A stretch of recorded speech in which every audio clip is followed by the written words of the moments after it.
마태복음 8장 18절부터 27절까지의 말씀을 저와 여러분이 한 절씩 교독하겠습니다. 예수께서 우리가 자기를 애워싸는 것을 보시고 건너편으로 가기를 명하시니라. 한 서기관이 나와 예수께 아뢰되 선생님이여 어디로 가시든지 저는 따르리이다. 예수께서 이르시되 여우도 굴이 있고 공중의 새도 거처가 있으되 인자는 머리 둘 곳이 없다 하시더라. 제자 중에 또 한 사람이 이르되 주여 내가 먼저 가서 내 아버지를 장사하게 허락하옵소서. 예수께서 이르시되 죽은 자들이 그들의 죽은 자들을 장사하게 하고 너는 나를 따르라 하시니라. 배에 오르심에 제자들이 따랐더니 바다에 큰 놀이 일어나 배가 물결에 덮이게 되었으되 예수께서는 주무시는지라. 그 제자들이 나와 깨우며 이르되 주여 구원하소서 우리가 죽겠나이다. 예수께서 이르시되 어찌하여 무서워하느냐 믿음이 작은 자들아 하시고 곧 일어나사 바람과 바다를 꾸짖으시니 아주 잔잔하게 되거늘 그 사람들이 놀랍게 여겨 이르되 이가 어떠한 사람이기에 바람과 바다도 순종하는가 하더라. 아멘. 주님의 권위에 대한 몇 가지 사건을 언급한 다음에 주님을 따르는 제자들에 대한 이야기가 오늘 세 종류가 나오고 있습니다. 첫 번째 종류는 18절, 19절, 20절 석절에 걸쳐 있고 또 두 번째 제자는 21절, 22절에 걸쳐 있고 세 번째 제자는 23절부터 27절 우리가 읽은 이 본문 10절 가운데 바로 그 세 종류가 나오고 있습니다. 그런데 뭐가 문제일까? 주님을 따르고 있는 세 종류인데 뭐가 동기일까? 어떤 태도를 가지고 주님을 따를까? 대단히 중요합니다. 교회 나오더라도 동기가 뭘까? 어떤 자세를 가지고 교회에 나올까?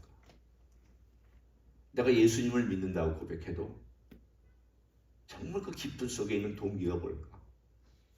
그리고 그 사람이 보여주고 있는 그 마음의 자세가 어떤 것일까?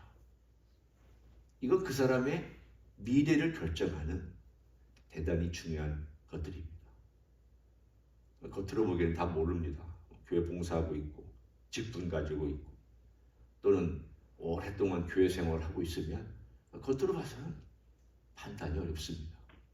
그런데 오늘 이 세 가지 종류를 통해서 우리에게 주님께서 도전하시는 메시지가 있습니다.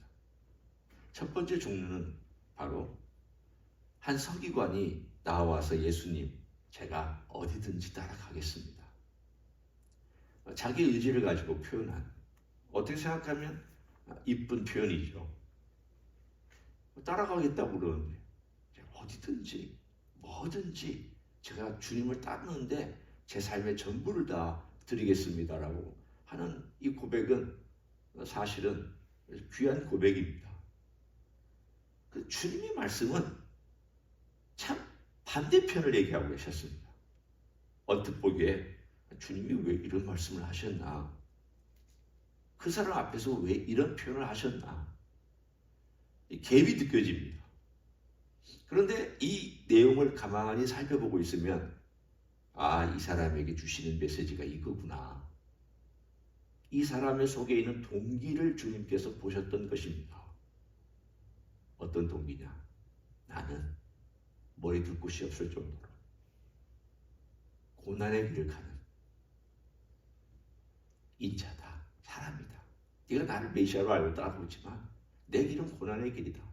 머리 둘 곳도 없는 고난과 외로움과 배척과 아픔과 눈물과 이런 것들이 기다리고 있는데 네 속에는 영광과 누릴 것과 내가 얻을 것과 취할 것과 내가 이분을 따라가면 얼마나 좋은 일이 많이 생길까?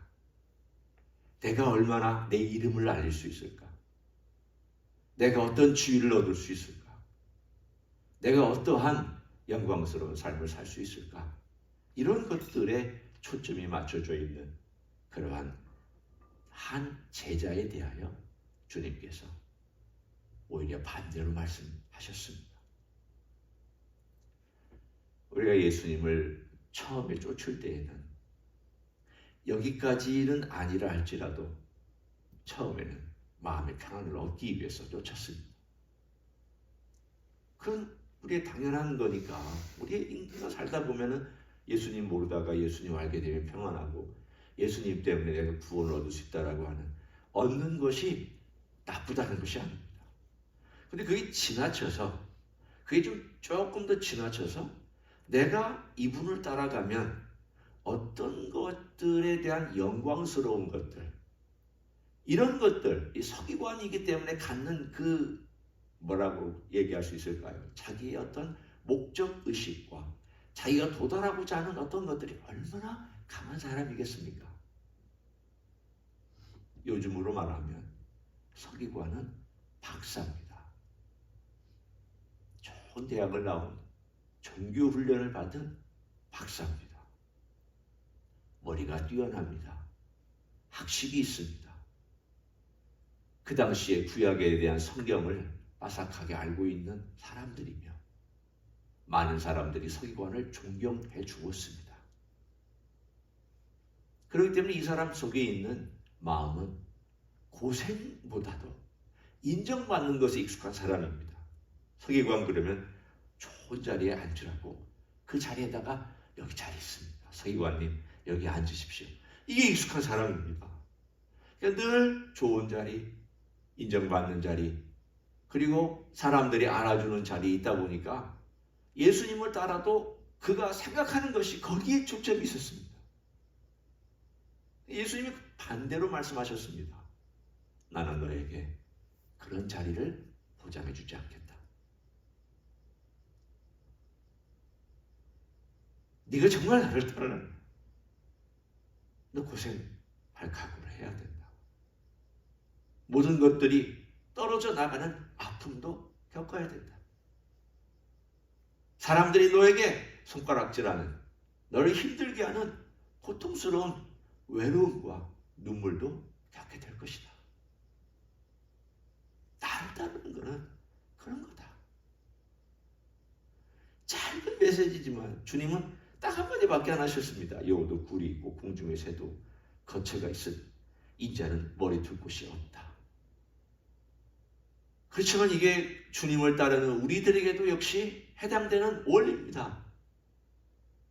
예수 믿으면 좋은 거 생기고 예수 믿으면 멋진 거 생기고 이런 것만 있는 게 아니라 이런 건 있습니다. 분명히 우리에게 주시는 주님의 축복이 있습니다. 평안도 있고 내가 누리지 못한 놀라운 세계가 있고 영원한 세계에 대한 눈도 열려지고 성령의 감동도 있고 이런 축복이 있지만 동시에 머리 둘 곳이 없는 것으로 비교할 수 있는 외로움, 상처, 눈물, 아픔, 사람 때문에 받는 고통, 예수님을 따르기 때문에 좁은 문 좁은 길로 가야 되는 그러한 고난의 길이 있다는 것을 주님은 말씀하고 계십니다. 생각보다 우리는 교회를 다니면서 이걸 마다합니다. 힘들면 안 합니다. 인정받는 길 아니면 나타나지 않습니다. 자기가 뭔가 얻을 것이 없으면 협조 안 합니다. 내 이름이 올라가야 되고 내 이름이 드러나야 되고 내가 누군가 인정받아야 되는 그런 것들이 오늘 본문에 주님께서는 아니다 라고 첫 번째 말씀해 주셨습니다. 두 번째는 또 다른 제자가 주님을 따르고 있었는데 이렇게 말씀하고 있었습니다. 주여 내가 먼저 가서 내 아버지를 장사하게 허락하옵소서.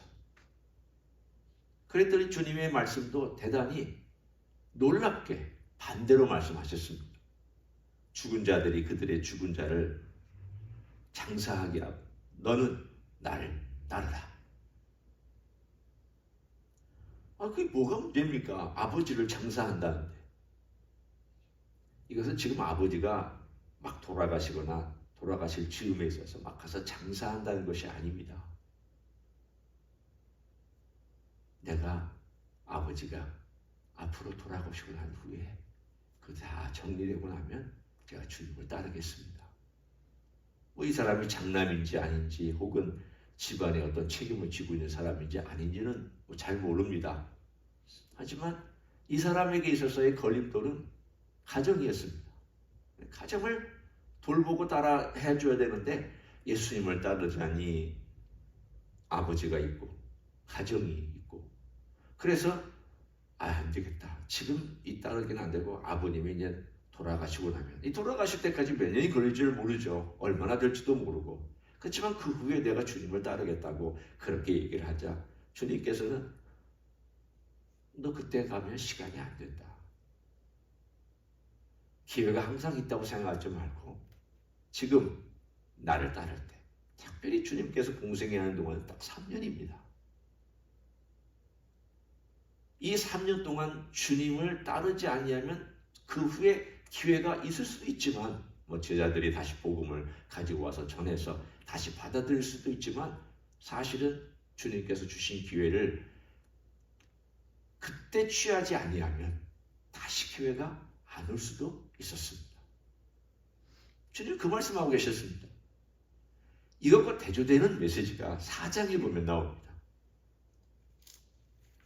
4장에 보면 18절부터 25절까지 제자들을 부르는 그 메시지가 나오는데 그 중에 특별히 22절에는 이런 말씀이 나옵니다. 그들이 곧 배와 아버지를 버려두고 예수를 따르니라. 그 누구냐면 요한과 야고보입니다.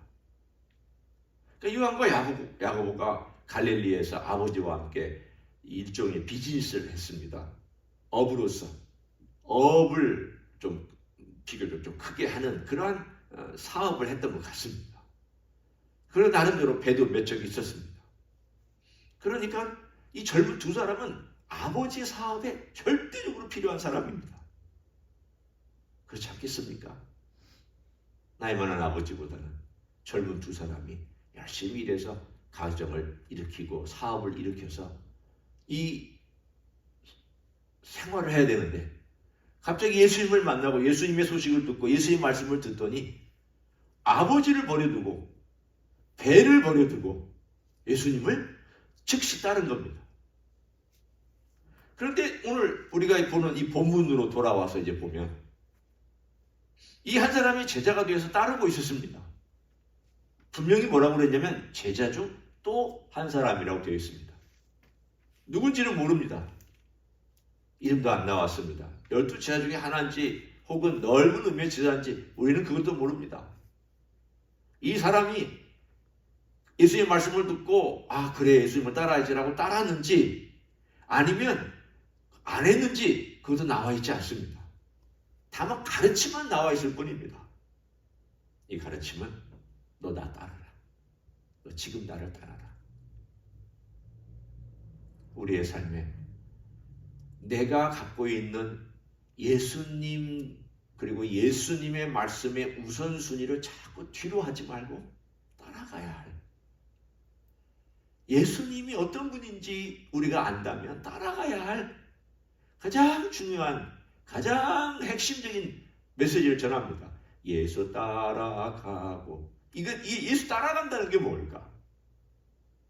오늘 우리가 고민해야 될 하나의 귀중한 질문이 있다면 바로 그것입니다.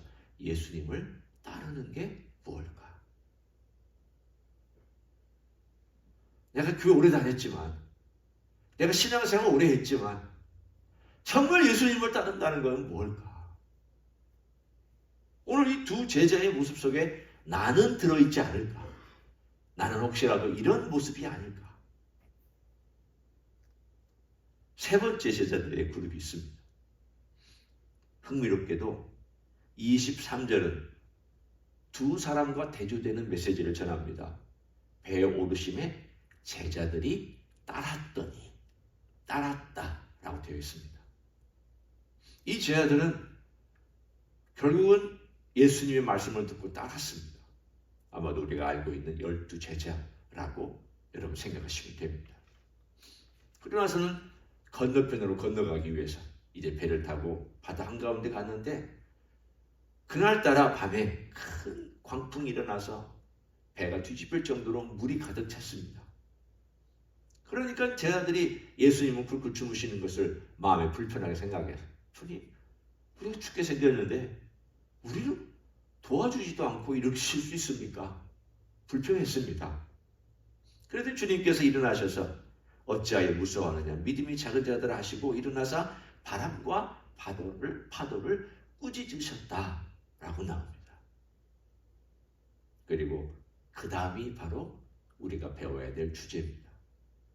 그 사람들이 놀랍게 여기 이르되 이가 어떠한 사람이기에 바람과 바다도 순종하는가.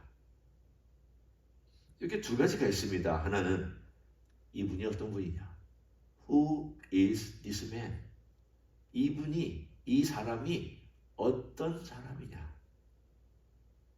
두 번째는 바람과 바다도 순종하느냐. 마태가 이 사건을 통해서 우리에게 던지는 메시지가 있습니다. 너는 예수님을 따르면서 예수님 배우느냐. 제자들의 갈 길은 아직 멉니다. 그러나 따르면 중요한 게 뭐냐? 동기가 있어야 됩니다. 뭘 얻고 뭘 갖고 뭘 누리는가가 중요한 게 아니라 예수님이 누구신가를 배우면 진짜 따르는 것이다. 그 얘기입니다. 네가 예수님을 배우고 있다면 너의 따르는 것은 진짜고, 그걸 배우는 것이 너의 따르는 동기가 되어야 되고 목적이 되어야 되고 다 되어야 된다. Who is this man? 이분이 누구냐? 이걸 배우는 것이 따르는 것이다. 따르려면 그 배우는 거 있어야 된다. 그거 없으면 너 따르는 것은 그 진짜가 아닐 수 있다. 몸만 따르는 것일 수 있고, 너의 욕망을 따르는 것일 수 있고, 너의 꿈이나 네가 원하는 걸 이루기 위해서 따르는 것일 수 있다. 진짜 따르는 것은 예수님이 누구시냐? 이분이 누구시냐? 이분이 나에게 어떤 분이냐? 이분 때문에 내가 어떤 변화를 얻을 수 있으며 내가 이분을 어떻게 본받고 따라가고 있느냐? 이게 제자의 길이라는 것을 이 마지막 세 번째 사건을 통해서 우리들에게 보여주고 있습니다. 그리고 던집니다. 바람과 바다는 순종했다. 너희는 어떻게 했느냐? 쟤들은 순종 못했잖아요. 난리법석 쳤죠. 두려워했죠. 예수님 앞에서 불평했죠. 사실 순종의 모습이 하나도 보이지 않았습니다. 그러나 앞으로 그들이 이런 과정을 통해서 또 실패하고 또 실패하고 또 실패하고 또 실패할지라도 언젠가는 주님을 따라가면서 그들이 배워야 될 것이 있다면 바로 예수님을 배우면서 순종을 배워가는 그 삶을 오늘 이 사건을 통해서 우리에게 툭 하고 던져주고 있습니다. 오늘 우리는 바로 이 질문 앞에 우리가 다시 한번 대답을 해보기 원합니다. 왜 따르냐?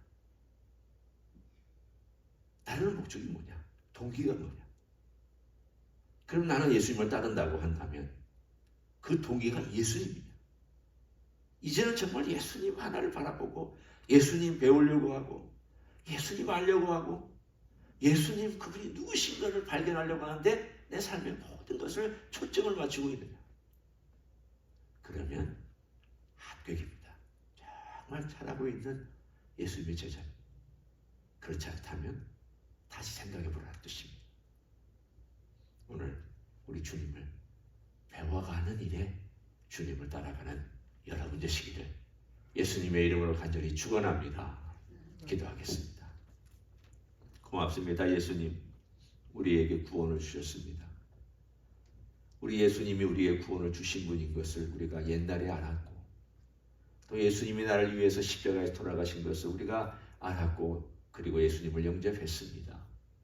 하지만 우리가 과연 신앙생활을 하면서 예수님을 얼마나 배웠는지 다시 한번 질문해 보기를 원합니다.